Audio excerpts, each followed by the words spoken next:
All right, everyone, it is time to begin our podcast. I'm super excited to be here, and I'm sure all of you are too, because very much this is a happy time for us. So. Yeah. All right, man. Kick us off. Okay, we'll just jump right in. Why not? that we will. Are any of you watching season 2 of The Rings of Power? I have not started it yet. I plan to. I have been asked, have I been? And I said I am saving it for a colder season. That's great. That's a good That's idea. very smart. Yeah, it's Very like, smart. There are shows that have a feeling for me, Yeah. and that show is a cold season feeling. All right. Have you seen season 1 though? Yes. Okay, Oh my good. All right, gosh. good. Oh my Okay. gosh, Because yes. I didn't want to ruin something in season 1. So, in the show, and for all of you listening, I'm going to ruin something in season 1. But it's not like this, alert. it's not this been out for cataclysmic years. thing. Like, it's been kind of around. obvious Yeah. as soon as it happens. So, one of the cool thing about the show is you see kind of like the genesis of Gandalf's journey. Yep. Because he's a wizard, he doesn't have like a mom or a dad. He's like created by these like higher power beings. And he comes to Middle Earth in this meteorite, and like he's this like 50-year-old man, and he Right. doesn't know who he is or what he is. But like throughout season 1 and the beginning of season 2, like he's slowly like starting to figure it out. And he's on this journey with a hobbit, like classic Gandalf, like that's how he do. And and this hobbit, like she's going against the cultural grain of hobbits, and she's going on an adventure away from her clan, away from home. And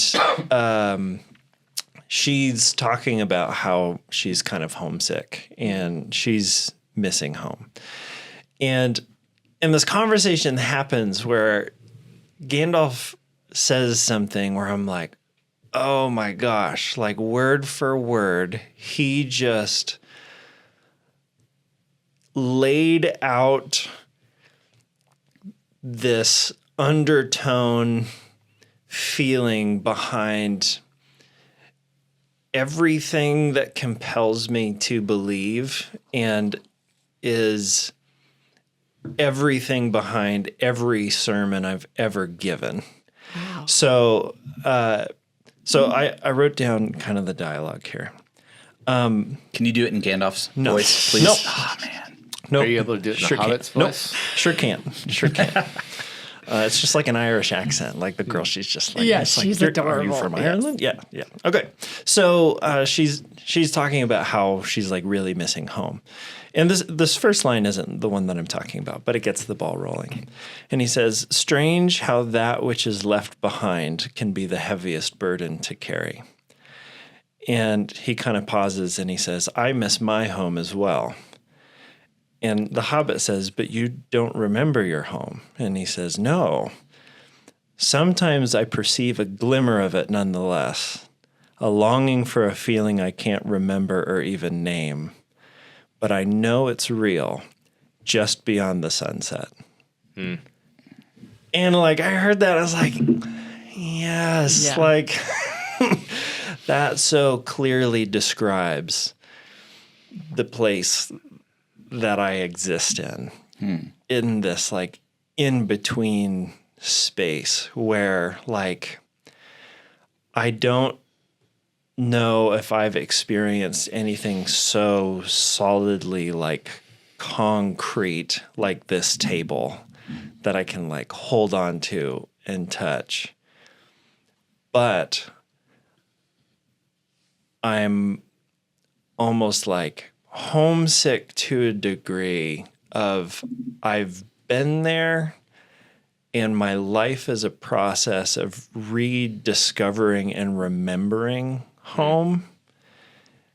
And there's a longing for it and just these glimmers of it. And it's just beyond reach, but it doesn't feel inaccessible. It feels inevitable. Man, I hear you, and I think that's a very big thought, and it's a big feeling. I think it's a big feeling. I taught at this senior high conference just a couple days ago, and I was pretty intimidated because I hadn't talked to senior high kids in years, probably over 10 years, and I feel old, like I'm the old guy, and it felt like high school kids haven't changed. And that, but I felt like that I have because I care more. Like the older I get, I feel like I care more. And home feels palpable to me. That to these high school kids, it felt like it hadn't even been a thought yet, because they haven't figured themselves out yet, or so I don't know. It was just like there are these different plateaus of caring and existence, and so things that I'm finding that I'm hoping for are very different for generations, and trying to figure out this common vocabulary of home and the common vocabulary of the thing that I'm fighting for, or why am I even here? Because that has to be the crux of things. I am here for a purpose, and it has value to you. So finding how Gandalf can talk to this hobbit and share a similar vocabulary and heartbeat, for her it's very tangible. For him it's very poetic. And and I think that this is a universal thing all people feel. So this last weekend of service, we had a video talking about the missional cohort at the end, and I love that line that Rich used at the very end of the video. I don't know if you guys caught it. He said, everyone is searching for Jesus. They just don't know it. And so if you were to substitute that idea of home in there for Jesus, like I think that's really what it is. Like we have all been created with this longing for something that is just beyond where we are. And we're driven to that. And obviously some people go in a very wrong direction to be able to try to find that. But there's something so compelling about this draw. For me, I know you experience that and you do as well. And I don't know, that to me, I think is the thing that makes life worth living and going on those adventures, because it's like, oh, like I know ultimately where this inevitable place is going to lead me to. And I know if I stand here, don't move, I'm never going to get there. And to be clear, I think it could be misunderstood that when we use the word home, I think some people immediately jump to the concept of heaven. Yeah. But that's not what I go to. It's not like a future reality that's inaccessible now. It's like this kingdom reality that Jesus talks about being possible here and is growing like a mustard seed. It's already buried in the field that we're standing in. Like it's not this is like, oh, I can't wait to die. Because then I will be home. I'll go into the sunset. It's like, no, like it's this constant pursuit of here and now. And I do catch glimmers of it here and now. And this piece of a feeling that I'm longing for here and now. And so there's this video I saw a couple years ago. It was like, I don't know, YouTube or some social media thing. And there was a kid who had been born deaf and he'd never been able to hear before. And so his entire life, like his mom is speaking to him, his dad is speaking to him, people all around him are speaking to him, but because he's deaf, like he can't hear anything. Well, then this technology got invented and it was given to this boy where they implanted, I don't know what it was, like whether it was hearing aids or whatever that connected to his brain. And then his mom spoke to him for the very first time with these in, and the little boy just started to weep. Yeah. And I think about that in light of what you just said. It's like, look, no, the voice was always there. Your mother was always speaking to you, but now you could actually finally hear it. And when you see that, it changes everything. I don't know, that video, like every time I watch that video, I get chills. Seen little things like that. I know. It's powerful. All right, so going back to the thing you said about heaven and how Dying. dying, how people typically that they have a faith that is the pie in the sky after you die. And so is there something culturally though that it's very common for people to be excited for things to come because they aren't able to embrace the present. So beyond theology, beyond faith, just who people are, there's always something out of the age that they are. I'm excited to go to junior high so I can play sports. And then I'm excited to go to high school so I can drive a car. I'm excited to go to college because I get to have my own dorm room. I'm excited to graduate college so I can have a partner. I'm excited to have family. I'm excited to have my car. I'm excited to have my house. I'm excited to, oh my gosh, I'm 80. And the ability to be present and to experience anything today compared to even talking about the kingdom of heaven is here today. How can I experience the kingdom of heaven if I can experience the kingdom of home? It's funny you even bring that up. I actually just started this journal, and it's called Everyday Presence. And it kind of, because I don't journal, like I've never done it, so I'm trying something new, but it's cool the prompts that it gives you, because it does talk about, like, if you intentionally look for things to take value in every day at the start of your day, you will be shocked how much more you actually savor those little moments, as opposed to, like a nighttime gratitude journal. It's like, but if you start in the day with that, like start your day with it. And she even like prompts you like 3 things, like what are your intentions basically for how do you want to show up today? And so there's these like morning practices and then evening prompts too. But I love one of the things, the evening one is, what was your main character moment of the day? And I thought that was such a great phrase to, like, were you just an NPC today? Or like, what was your main character moment? And like, how did you show up for others? How, what? So it's funny that you do that, because I personally am on this journey of being like, and I feel like I'm too late to the party here because I have a daughter who's getting ready to turn 16. And it's like, 16 is a scary age for me, for kids, because it's like, oh man, like we're coming to the end, the finish line here. And so trying to like really be intentional, like savoring this time, savoring different moments and being intentional about that. But yeah, starting the day with what am I going to be looking for today?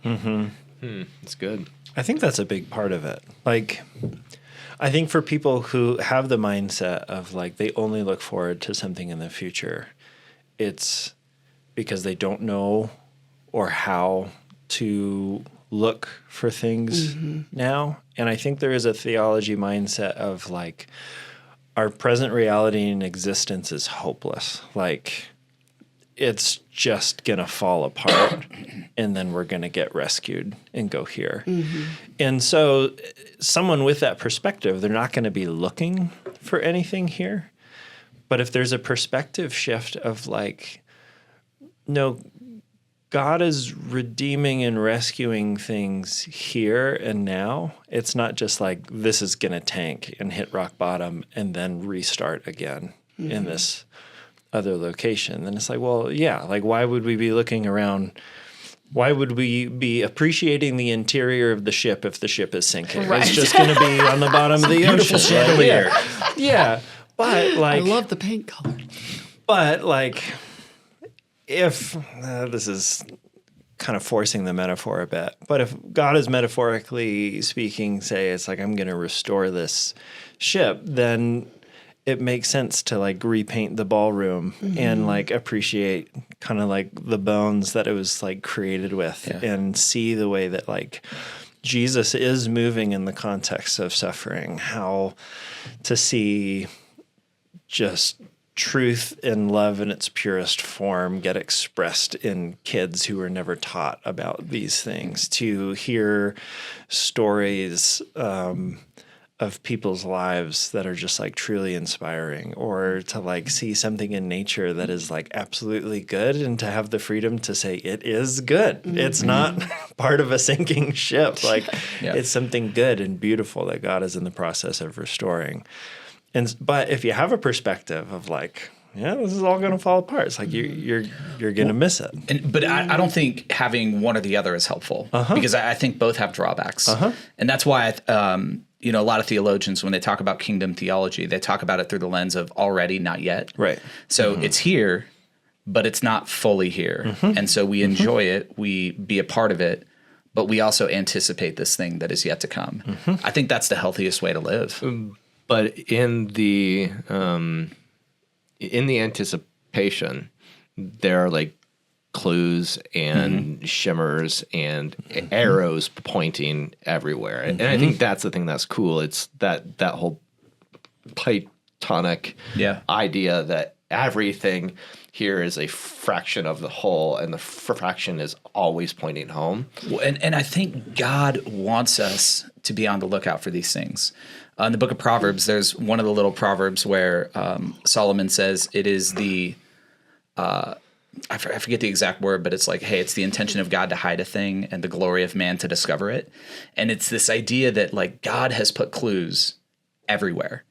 And when we discover those things, it's like, oh, that's when we start to come alive and we start to experience joy. It's that time I ate the chicken sandwich and I talked about it in the podcast. It is. Yes. People at church came up to me and said, I don't understand the chicken sandwich. And like, it is the kingdom of heaven shivering in my face. Yes. Yeah. Gandalf would have loved that chicken sandwich. He's probably like, this is it. This is what I'm talking about.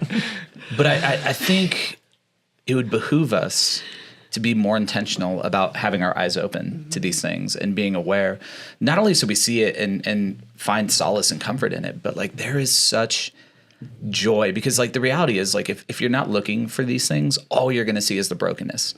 You're going to turn on the news and you're going to see what's the latest conflict happening, how many people are losing their homes and all their money now. Like it can be so incredibly depressing when all you do is read these headlines that are out there. But when you are attentive to the ways in which God is moving, to the ways in which the kingdom is active here, like, man, I don't know, that gives me so much hope and joy. And it reminds me in those moments where I am overwhelmed by things that like, no, like there is still something beautiful happening here. All right, I'm going to drop a bomb. Perfect. Just for fun. The idea of, the Hebrew people have this saying that the earth is an altar that people are on, that the fires of heaven purify. That was a mouth. That was a lot right there. Say that one more time. Altar, earth, fires from heaven, and purification. It's a purification process. But the bigger concept is you are being prepared for heaven. Okay. That your heart is being prepared for heaven. That heaven is not a place that the human heart is going to gravitate, because the human heart is the antithesis of the heavenly context. So like, for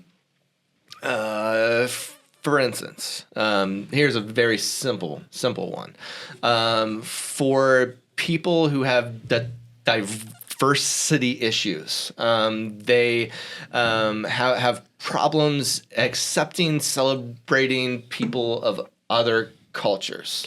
There's a ton of those people in the church. I think. Sure. They are going to have a hard time at the great banqueting table. Yep. Got it. Okay. So think about how that plays out. Those people who are driven to success to climb to the top because they don't want to be at the bottom, they're going to have a hard time in a heaven culture that everyone is seen as good, holy, beautiful, good, and whole. For the attributes of our hearts that are trying to overcompensate for our great fears, but heaven has no fears. Thinking about those sorts of things. So the idea of being in the present, preparing us for the future, because the altar earth fires from heaven So how do you guys feel about that? That concept? Oh my gosh. All right, let's cut it out. No, It's a thing. I think it's It a thing. is. It brings purpose to the earth. and I think it brings purpose to the things that we walk through. Right. Right. Okay. In a way, it's like, okay, like God, you could use this to make me into who ultimately I'm destined to be, who you have called me to be. Like, I mean, you think about like all the suffering or all the hardships that we go through. You think about Right. all the insecurities that we have and all the struggles that we have as human beings. It's like, man, if there was no purpose to those other than just having them, that would really suck. I feel like a waste of that would be awful. Or even thinking about loving your enemies. Yeah. If you show up to heaven and it's full of your enemies, yikes. But if you've gone through a journey that has caused you to love them, you see them and say, I am so glad you're here. Well, yeah, and the whole heart of that is that at the end of that process, they're not your enemy anymore. Right. And so I like that. I want to sit with that and think about that. Just this idea of, earth altar, heavenly fires purifying us. Yeah. For me, that checks out. Like, I think growing up, like as a kid, like up until the point of like high school, there were probably like 2 or 3 groups of people that I looked on negatively. And since then, really having like a huge perspective shift. And a lot of them were kind of like this upside down mentalities. And since those refining moments occurred, the clarity and the joy from seeing those things continuing to be affirmed has been incredible. So it really has been like something needed to burn up in order for me to be able to see clearly. Like I was talking with someone the other day who is like really passionate about homeless ministry. And we were talking together about how like we've both kind of like reached this point where not just with people who are experiencing homelessness, but like other people too that are seen as like kind of like the very bottom rung of society, this perspective shift where it's almost like you encounter someone within those undesirable categories, but your heart has shifted where you're almost in a place of awe or starstruckness of like, these are the celebrities, these are the dignitaries. It is an honor that I get to interact with this person right now and have a conversation with this person or help this person. A shift like that where things are turned upside down and all of a sudden like you're experiencing the true reality underneath the perceived reality. Have you guys ever read The Great Divorce by C.S. Lewis? So that's something very similar that actually happens in that book, right? The guy goes up to heaven, he lived a pretty good life or whatever, and he meets somebody who had been one of those undesirables, the low rung, but like in heaven, he's so freaking majestic and he's just like, oh my gosh. And it just gets me thinking like how often do we lose sight of the things that like really mattered? Like going back into our culture, you're talking about culture, like where are people at? Like I think far too often we've adopted kind of a cultural ideology in the way that we look at things. So the way that we look at suffering or the way that we look at the hard things that we have to walk through or these different biases that we have. And we see them as bad things we want to avoid, things that we want to run away from. But to add that perspective that you brought there that the Jewish people have, it's like, no, like these are actually opportunities for us to grow. And so instead of running from this thing or trying to insulate ourselves from this thing, we actually move towards it. I think that's really the invitation that God gives us. So it's like, hey, do you have a bias? Or do you have a struggle in your life or some kind of tendency that you have? Okay, well, instead of doing everything you can to avoid that, instead of running away from that, instead of just locking it in a little box and putting it away, move towards it and see what God could do in you through that. So, thinking about, just the homeless issue, I've got several friends that this has happened to. Me, myself, this has happened to.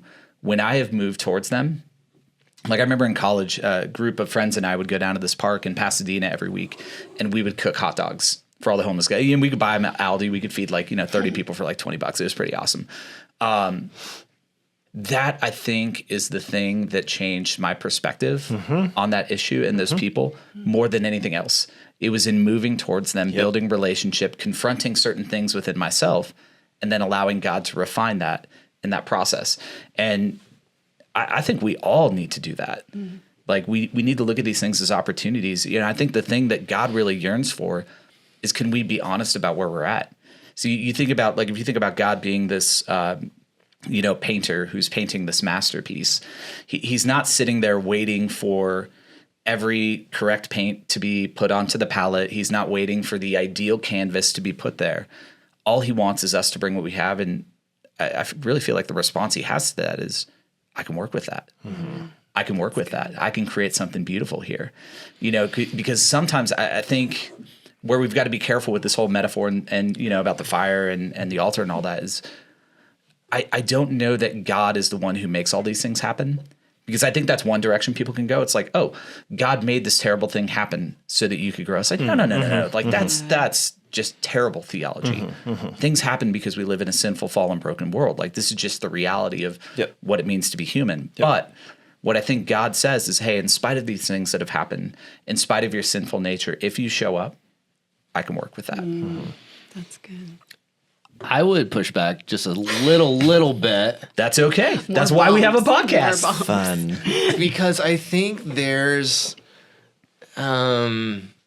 this feeling in the contemporary church that the place you are is not okay, and God always asks for something else, or wants to grow you, or challenge you, or.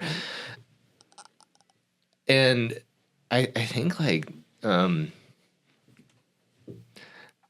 I think the older I get and the more I see, it's just God saying, if you show up, I'll be there too. And that it isn't, I'm always trying to hone and shape and create and build and potter and clay and serve and go overseas. And there is this, I think there's this posture of God sitting by our side that people eventually just get antsy and inspired. And it's like, I want to do something. And God says, cool, I do too. That it isn't, I think just going back to the beginning of the Bible, God created Adam and Eve in a very primitive form, and God was like, yes. It's good. This is good. That's it. Yep. And thinking about how culture and society and people are today compared to that, it's come on.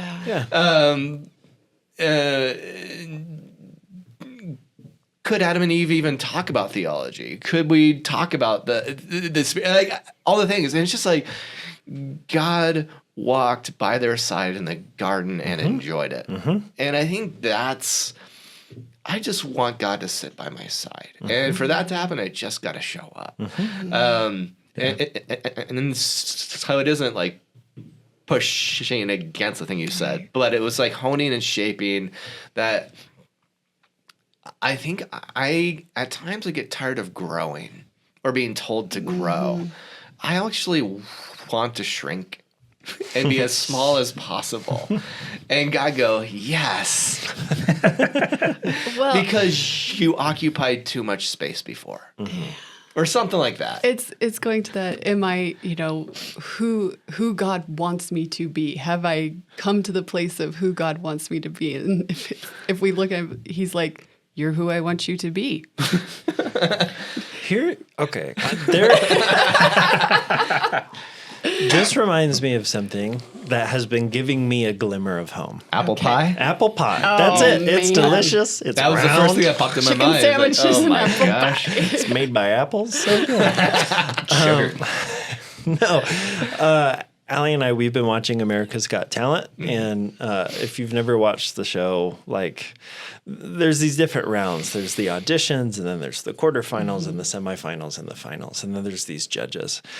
And each episode, each judge has the option to press this buzzer. It's called the golden buzzer. Yes. And when you press it, like Confetti. yes, golden confetti and fireworks, and like You're saved. The massive screen behind them changes to this golden hue, and everyone in the audience goes like.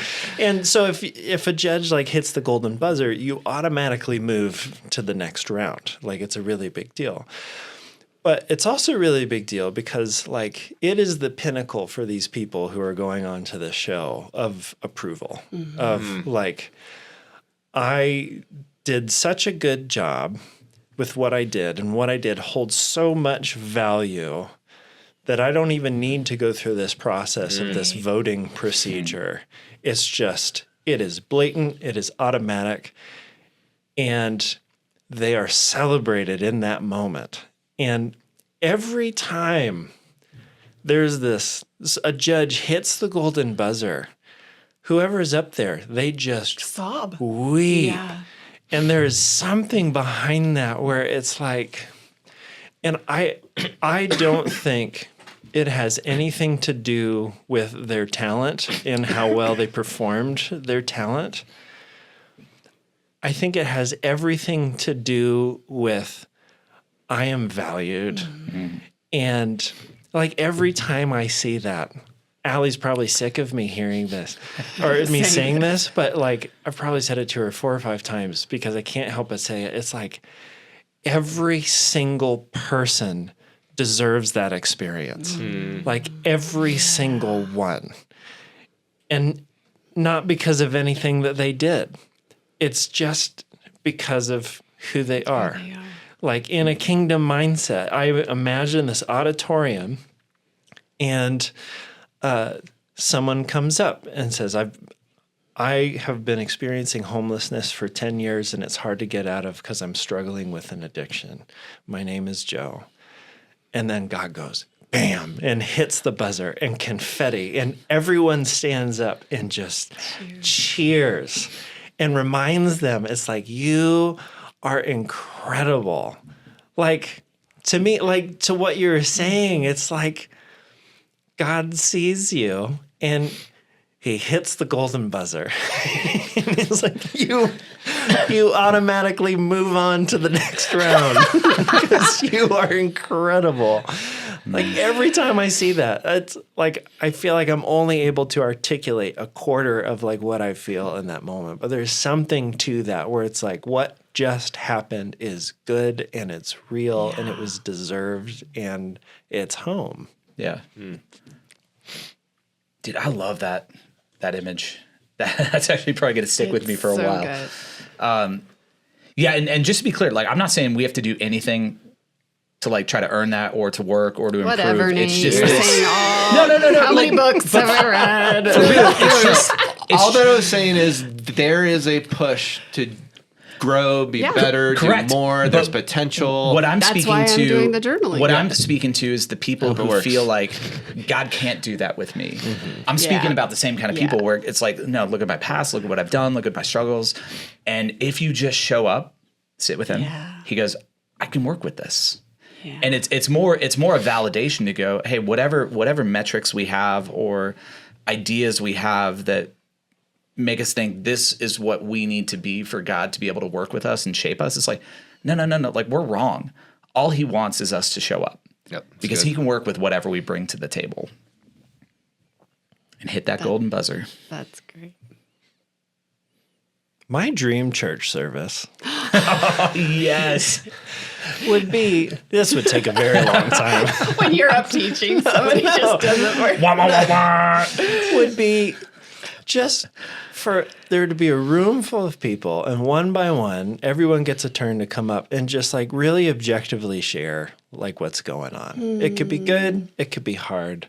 But the essence of it is like, here's what's going on. I'm trying as best as I can. Yeah.